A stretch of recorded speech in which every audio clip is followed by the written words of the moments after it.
So William Desmond holds a joint PhD in classics and philosophy from Yale University and is currently associate professor in the Department of Ancient Classics in Maynooth University, Ireland. His interests focus on Greek literature and culture, the history of philosophy, and modern receptions of the classics.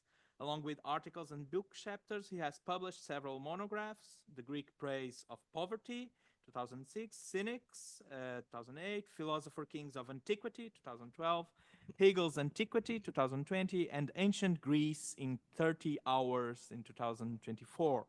And today, William will present a paper with the title Philosophy as a Way of Life in the Hellenistic Schools. So please proceed. Okay, thank you very much. I'm just trying to, I have a very brief, just an outline of my talk and really the outline of my chapter. If you just give me a second, I'm not really used to Zoom, but I'm just going to try to pull it up. Can you see my screen? Not yet. Not yet. Just see you at this point. You see me, okay.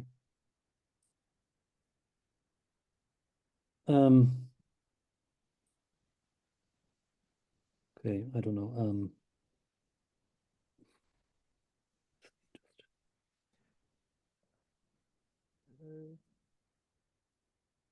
I just made you co-host. Perhaps you needed the privilege to share the screen. Could you try again, please?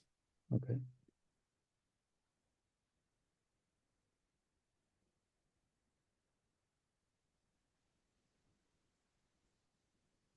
No.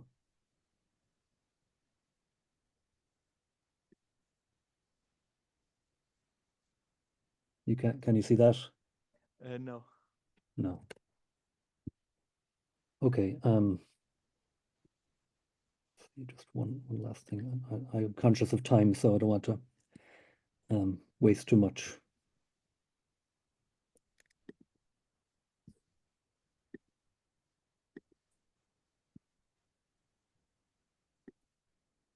Okay, well, maybe I should just proceed. I have just an introduction to my chapter, and I have several sections, and I'll be essentially talking my way through or reading through three of them. My introduction will give a sense of the paper as a whole, and you know, there'll be good chunks left out, and unfortunately, it's very much a work in progress, and I've worked a little bit in classics and in the history of philosophy, but philosophy as a way of life is a new category for me. So I suppose I approach things as, I suppose, primarily historian, social historian, historian of ideas, and I hope that I won't sin too much against the octopharmakos, which was very enlightening. But I begin with my chapter with just some terminology, which is my untutored introduction to notions of a philosophical way of life. So Parmenides' way of truth, the Tao Te Ching, the Buddhist middle way, or Jesus' statement that I am the way, he hodos, the truth and the life. Such language reveals how common the metaphor is that there is a true way of life, whether mediated by philosophy, religion, art, or traditional customs. Hellenistic discussions seem to have distinguished between a way of life, or bios, enstasis biou, from a philosophy proper, specifically in controversies about the status of the Cynics. Such controversies reveal that the very notion of philosophy has always been contested, and so at the outset I just offer these working definitions of the main terms as I will use them, so far at least. So my assumption is that, quote, philosophy, this is a rather maximalist position, I suppose, but philosophy is distinguished as a set of self-conscious abstract principles or ideas that aim, at least, to be comprehensive and to pervade all its theoretical assertions and practical commitments. A way of life, on the other hand, connotes a set of practices covering, ideally, all the customary activities of a group over generations. Properly speaking, a way of life is bound up with an enduring community. It is synonymous with culture, and the cultural traditions that envelop and shape individuals from conception to death. So, for instance, Robert Garland has written a book on the Greek way of life, from conception to death. So in these terms, Pythagorean and Platonic thinkers are prominent in their efforts to expand abstract concepts into a concrete way of life, complete with myths, shared customs, articulated laws and institutions. The Pythagorean Brotherhood, Plato's Callipolis and Magnesia, and even Plutarch's understanding of Lycurgan Sparta might be examples of a philosophical orientation informing a shared culture. Examples, namely, of a, quote, philosophical way of life, which brings the two terms, philosophy and way of life, together. So an attenuated form of the notion is operative when one speaks of the way of life of an individual in his solitariness, solitude, or else of a voluntary and temporary community. So in these terms, my chapter will attempt to explore in very brief compass to what degree the main Hellenistic philosophical movements and schools, which I just take here as the Cynics, Skeptics, Stoics, and Epicureans. So to what degree they founded philosophical ways of life for their adherents across generations. So first of all, in the first section, in the spirit of a handbook, I will try to provide a compendium, at least, or a narrative of the main concepts underlying the different ways of life of the Hellenistic philosophies, treated roughly chronologically in their order of appearance. So my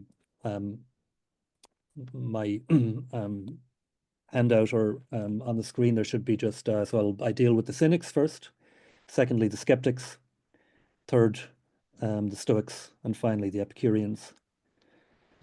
So through these, I'll try to explore how lives of individual thinkers, at least some of the representative ones, from these lives there emerge to varying degrees, enduring traditions that answer more to the fuller conception of a communal way of life.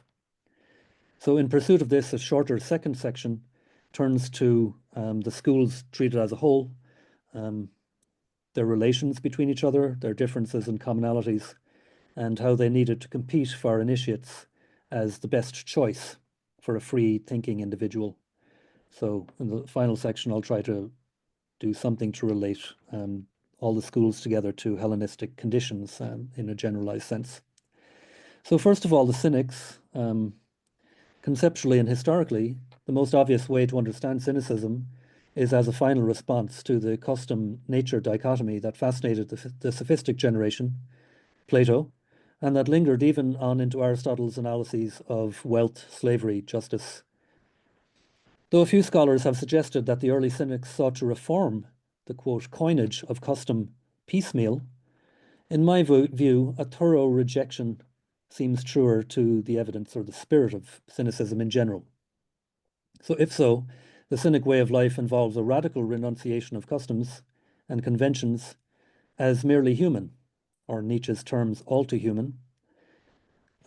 These amount to a complex of artificial contingent rules that is really just an unnecessary burden.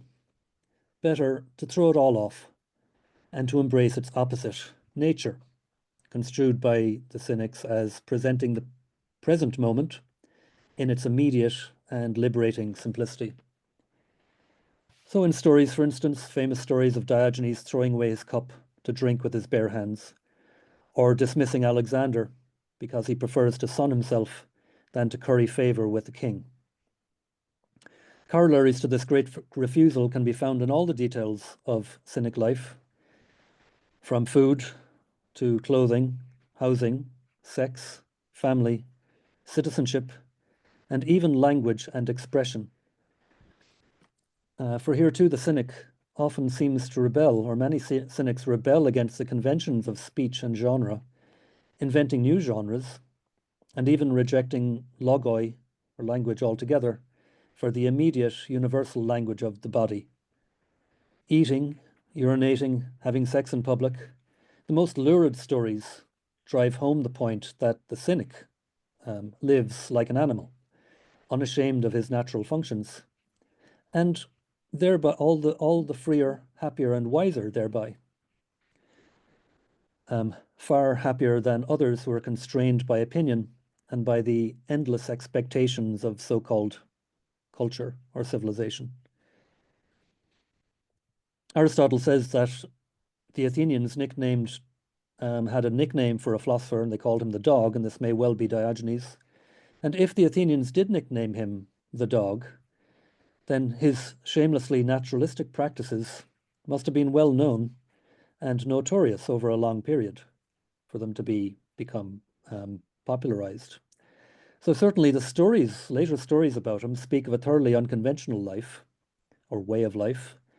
He lived in an abandoned pithos, ate what came to hand, and ignored the demands and emergencies of the city as he wandered about between cities, like a bird at his own free whim.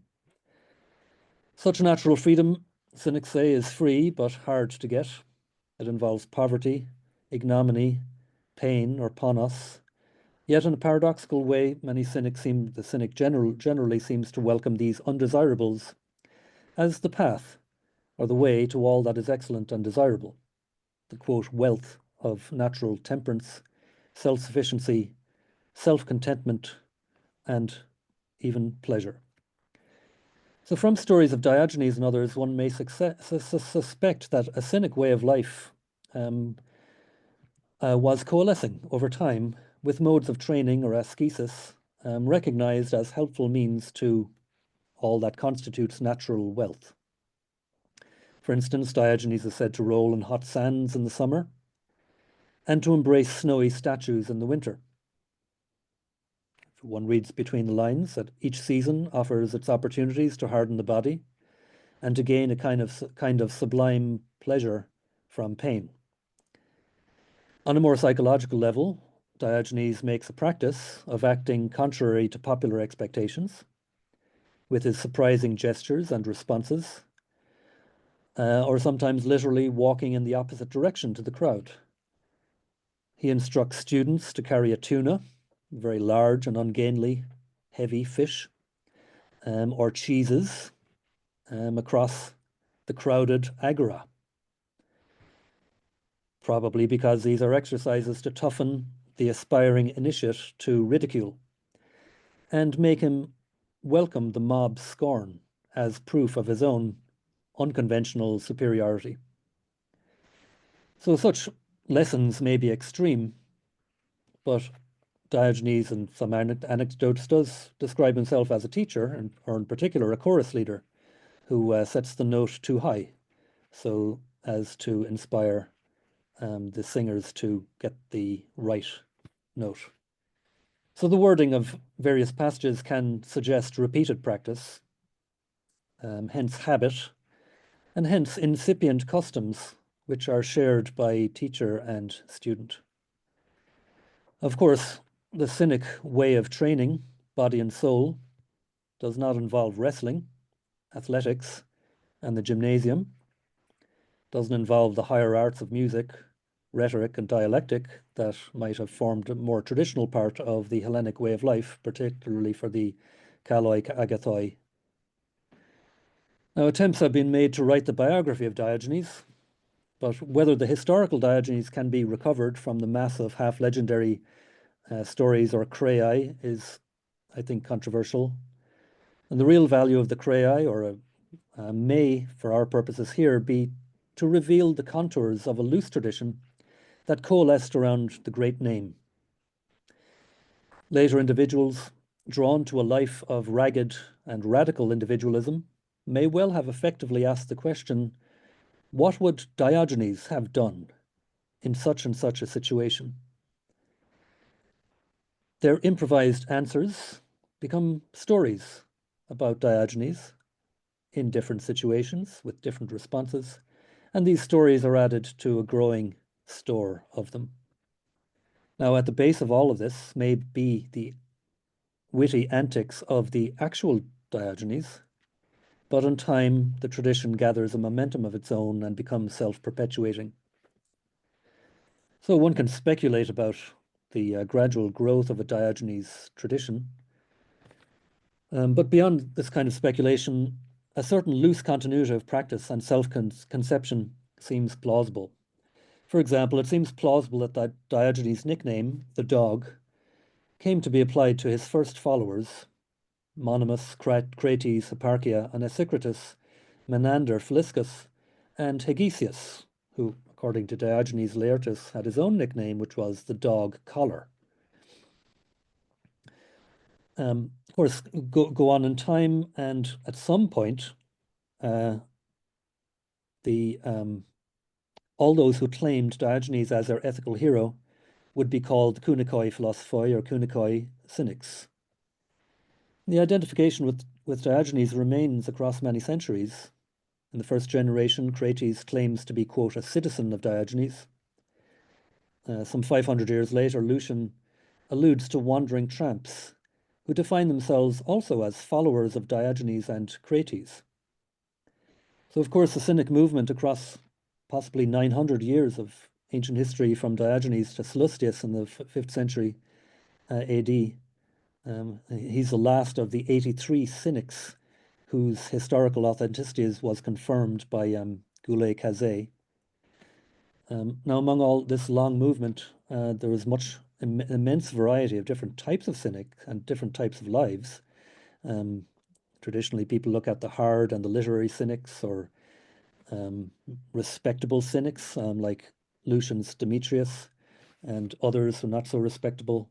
There are religious cynics like Julian, who identifies Julian the Emperor, who identifies to some extent with cynicism, and others who seem to be quite anti-religious, like Oenomaus. There are purists, there are eclectics.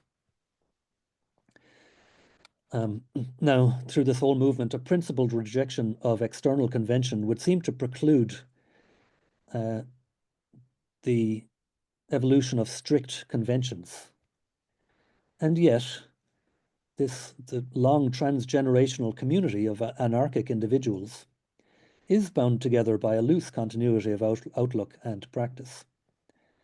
And in each of these sections, I hope to just allude very briefly to some more modern, even contemporary literature where this continuity of outlook, possibly even of practice, is brought into the present period. And here, some of the main names are Nietzsche, his own way of life, as well as passages such as his Madman, which is directly inspired by the story of Diogenes going into the crowded marketplace. Nietzsche's Madman, of course, proclaims the death of God, which would rip apart the central pillar of Western civilization. There's Sloterdijk, Foucault, and then most recently, and perhaps most gently, Usher's recent book, How to Say No, an ancient guide to the art of cynicism, which maybe help us to learn the art of renunciation in a time that's been called a time of burnout and overconsumption. So turning to skepticism, Zeno was a hero of Crates, and Stoic apatheia seems to have been an evolution of Diogenes' asceticism and shamelessness, with the result that cynicism is often juxtaposed with Stoicism, but chronologically Diogenes is closer to Pyrrho of Elis, and cynicism itself has a strong skeptical tone. So much can be said about the antiquity of and different practices of skepticism, generally speaking, but focusing upon the proposition, which is central to the Pyrrhonists and academic skeptics, quote, every argument has its counter-argument. This was much repeated and condensed into the principle of the equal weight of logoi, the isothenea ton logon. That principle in turn was expanded into a convenient list of 10 Pyrrhonian modes and condensed further into Agrippa's 5 modes, namely generic types or approaches to finding the equal weight between arguments, and learning therefore to regard them as either equally valid or rather equally invalid. Balancing arguments like this leads to the suspension of judgment and the refusal to accept positive doctrines. So I'll just have some little more technical things about the philosophy of Stoicism, particularly the Pyrrhonists, but the concepts and the intellectual approach, which is at the root of the ethical orientation. I'll just skip that. The basic idea is a direct quote from Diogenes Laertius that, quote, "The end to be realized, the Pyrrhonists hold to be suspension of judgment, which brings with it tranquility, or ataraxia, like its shadow." And that language of ataraxia, shadowing suspension of judgment, is also used in Sextus Empiricus. All of this presents many difficulties of interpretation to scholars, which I won't attempt to unravel. But I just sketch. Let's see. Sorry, just a second. The main problem for a way of life is, how does suspension of judgment, how can that be implemented in life, and how can a skeptic make the choices necessary for practical living? So it's termed the apraxia question. So is the skeptic reduced to not acting at all? Apraxia. So the lack of belief leads to lack of action. Seems to be a general problem. And looking at the biographical tradition, particularly in Diogenes Laertius, but not only him, I suggest that there are 3 lines of answer to the apraxia question. First, radical innocence. Second, custom. Third, comedy. Fourth, disputation. So the first, radical innocence, according to Diogenes Laertius, the biographer Antigonus of Christus, wrote that Pyrrho suspended judgment so continually, so habitually, so perpetually, he made it so much part of his life that he would disregard clear and immediate dangers as possibly not being so. But fortunately, his friends were always at hand to steer him away from proverbial cliffs, runaway carts, and mad dogs.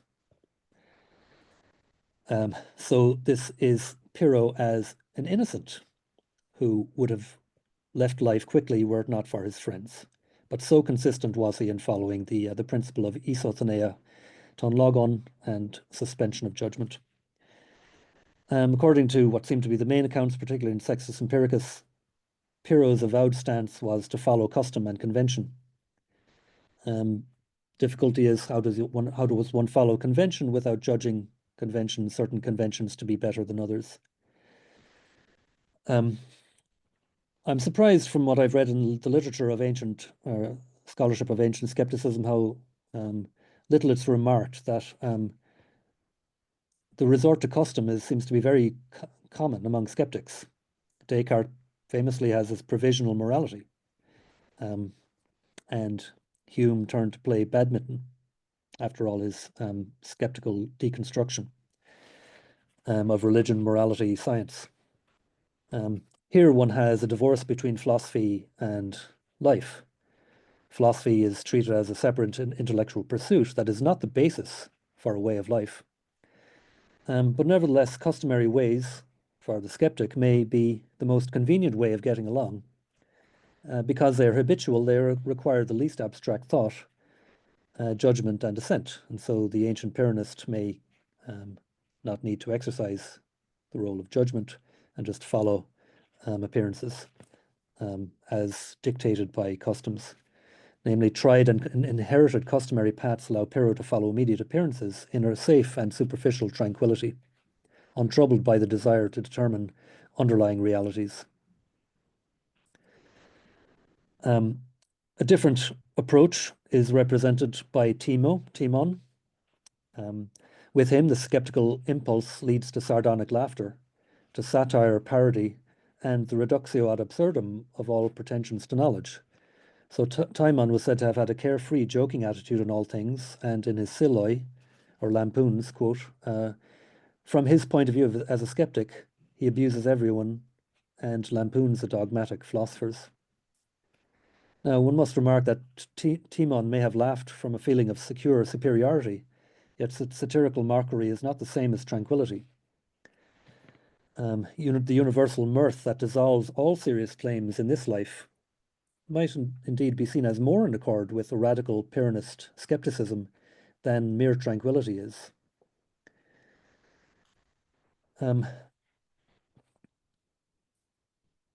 He has a predecessor in Socrates, or at least a Socrates as described in Plato's Symposium by Alcibiades, where Alcibiades says that Socrates goes through life laughing and taking nothing seriously.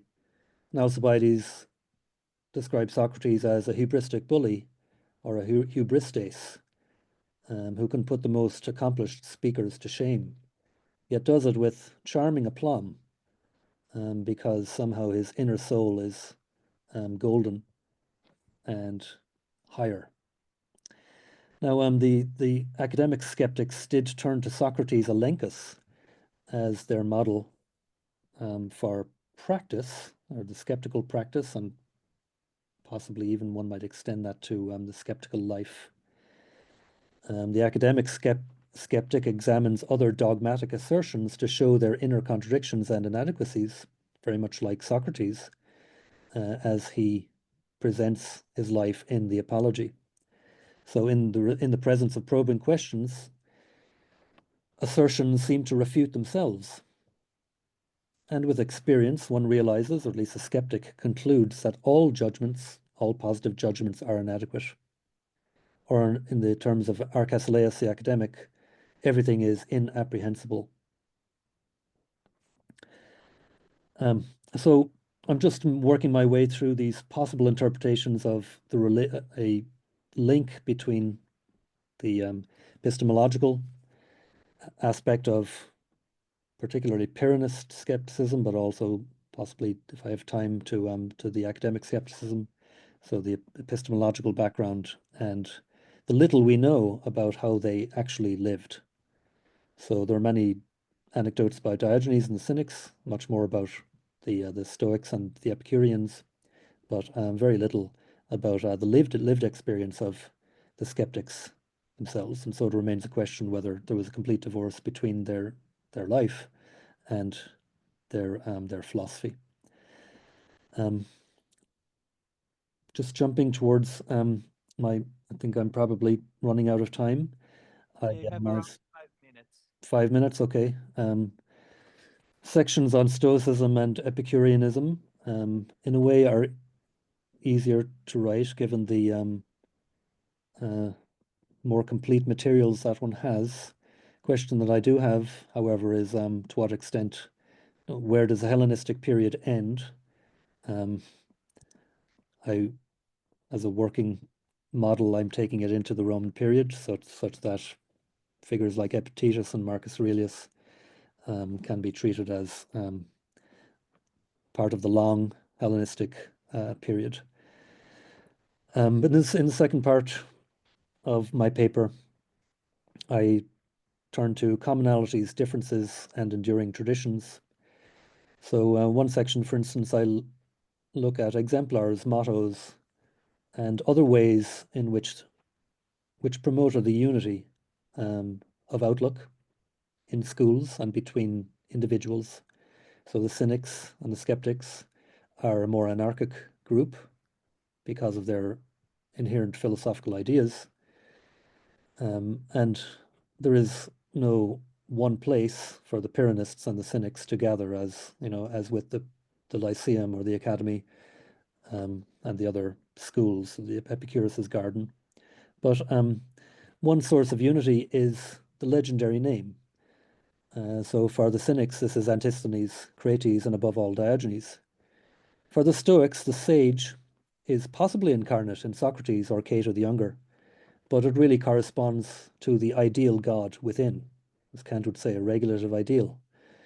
Hero worship is strongest among the Epicureans, who celebrated his birthday, and they called themselves after their master, and they were notoriously loyal to what Diogenes Laertius says is the siren charms of his doctrine.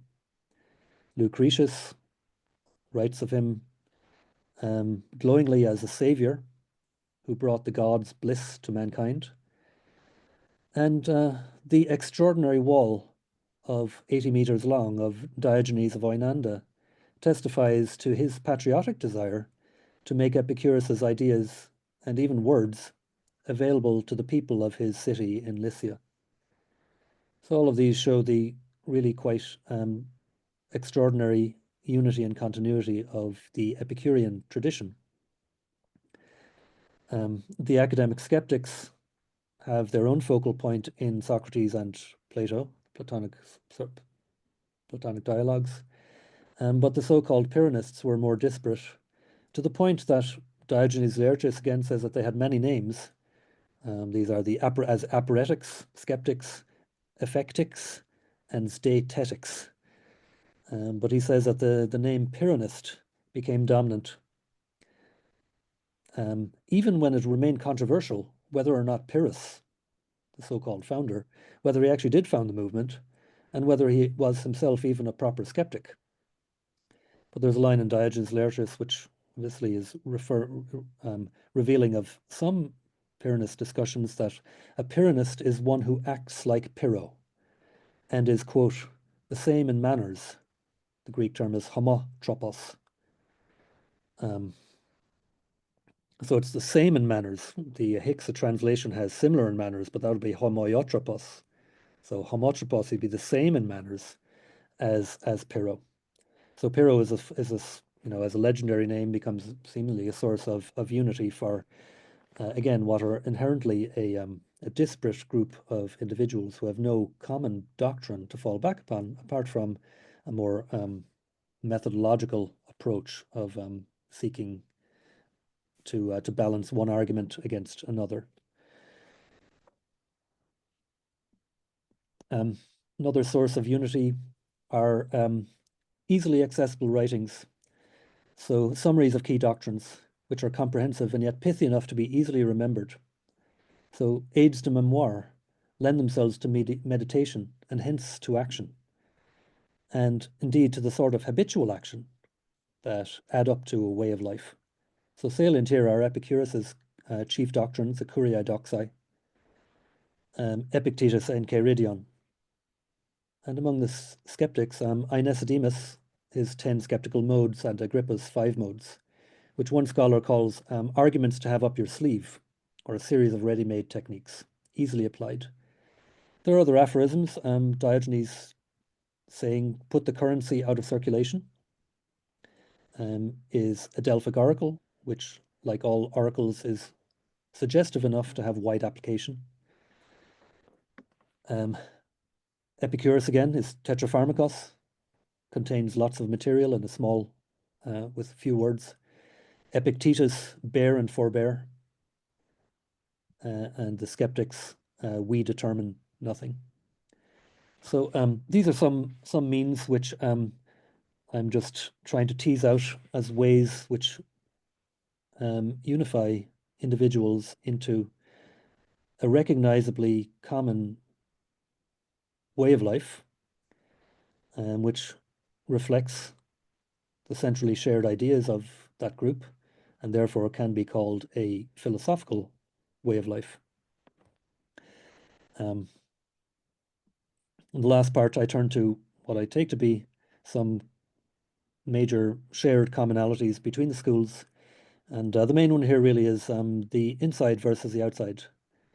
To be in a school is to be on the way to truth, happiness, and common shared goal, ethical goal of happiness, which can be expressed as apatheia or ataraxia, or freedom, but nevertheless it's the goal of individual happiness.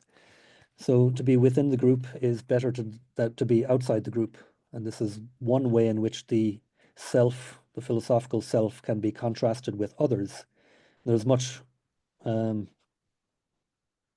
competition between the schools, which can be quite amusing. Mutual vituperations and attacks between Stoics and Epicureans, or Epicureans and Cynics, and so forth.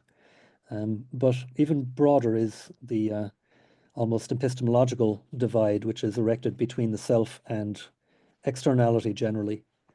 And it begins with the cynics. Crates' poem Pera, his knapsack, he pictures the self as an island surrounded by tumultuous seas. The island can shut out the seas, and it can be self-sufficient if it's a good island and virtuous, as the cynic claims to be. So here one has implicit a sharp divide between the inside self and the outside, and that's erected into a system with the Stoic hegemonicon, the inner citadel of Marcus Aurelius, and it can be reflected also in the Epicureans' focus upon a garden. The garden. Yeah, we're already past time. Sorry. I'm just done. Yeah, the garden which is separated from the city of those who wander, to come back at the beginning to Parmenides' words, who wander on the way of seeming, two-headed, and not on the way of truth. So I hope I've given you a sense of where my paper is going and that it was intelligible. So again, I'm new to the literature and the vocabulary of philosophy as a way of life, but I'd be very interested for your questions and advice, suggestions. Thank you.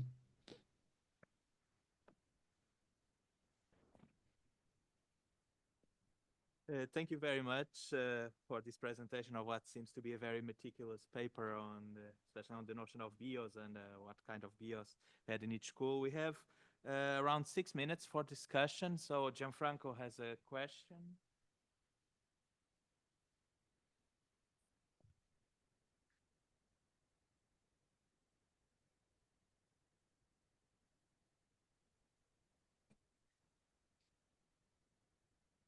Thank you very much, William Gianfranco Ferraro.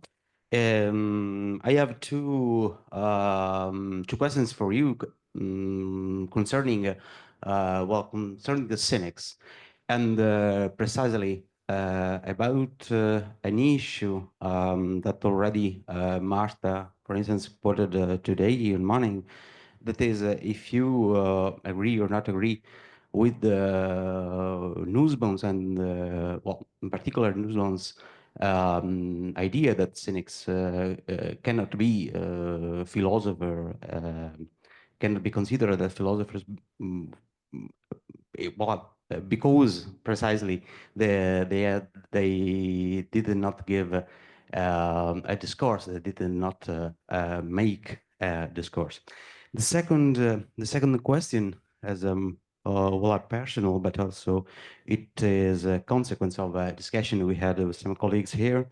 That is precisely the fact that cynics, well, the cynical way of life is precisely where the bios, well, the possibility of to manage the bios was identified with a more concrete zoe. So in the sense, for instance, of Foucault, how Foucault describes the cynics and well, the techniques of life that are a possibility to give a form to the bios. In the case of the cynics, we have a correspondence and equivalence, complete equivalence, and between bios and zoe. The dog, no, so in this sense, we can speak really of a way of life for the cynics. Yeah, if you don't mind, we'll try to add another question, so and make it a group, or is it okay? Okay, sure. Yeah, is there anyone else who has a question? Michael?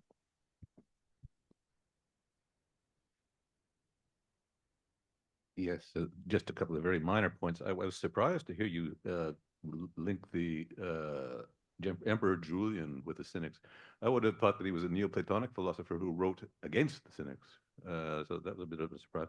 And secondly, what would you do? You spoke about the importance of belonging to a school for identity questions. What do we do with the phenomena of the so-called eclectic philosophers, people like Galen, who write extensively on philosophy as a way of life, but do not profess any particular philosophical allegiance? Thank you very much. So you can go ahead if you want. Okay, thanks. Well, maybe I'll just begin with those last two questions. Julian wrote two orations on the Cynics, and he's Neoplatonist, of course, but attempts, as far as I remember, to essentially to unite all the different viewpoints into one. So he makes his big distinctions between the uneducated and the educated cynics. So cynicism is a shortcut to virtue, but he disapproves of those so-called cynics who are not learned in the same way as he is. But he says that cynicism is the oldest philosophy and that it's sanctioned by Apollo himself. So he includes it within his own his own viewpoint. I suppose in his own practice and way of life, he tried to return to some of the traditions of Roman simplicity, of the principate as opposed to the so-called dominate, and to be more of a republican type of emperor, which has, probably in his mind had some affinity to cynic simplicity.